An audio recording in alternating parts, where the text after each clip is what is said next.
17 years ago, Darren Thomas's life was forever changed when he was brutally shot.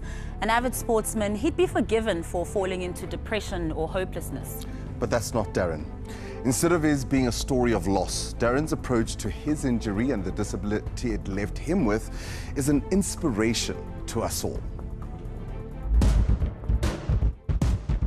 He was a rugby player, a kickboxer, a fitness fanatic, but in 2007, Darren Thomas was shot during an armed robbery and paralyzed from the chest down. I felt like I lost my identity, because I was active and it was what I did.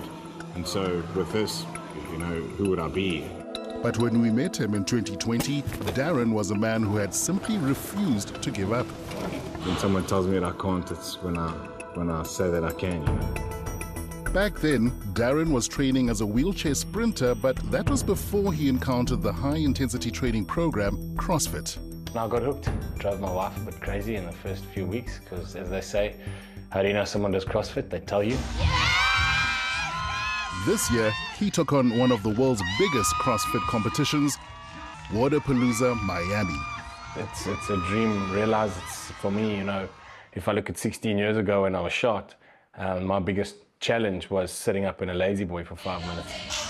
Go Darren, go Darren! Darren is the first African male adaptive CrossFit athlete to compete internationally. His wife Lauren and their children were there to cheer him on. I loved watching Darren do what he does best and what he's worked so hard to do. Oh, no.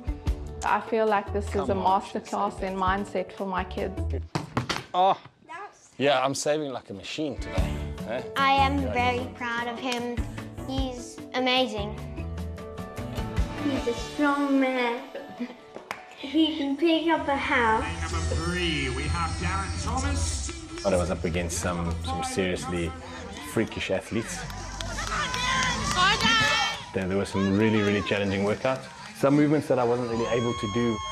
But pushing his body and his mind to the limit paid off when Darren won the bronze medal. It was just very humbling, very emotional to just have been through everything that I've been through and have worked as hard as I did. It's by far my best sporting achievement in my life. He has now set his sights on next year's CrossFit Games. There's not much rest, no. It's okay for me because I don't really like to rest. You've always got to be your best. The best you can do is give everything you got. Thanks for watching. Why not drop us a comment below? We love reading your opinions. Remember, you can now access Carte Blanche stories anytime, anywhere, even offline. Carte Blanche, the podcast, is now available on all major podcast platforms. So be sure to hit that follow or subscribe button and be part of our growing online family.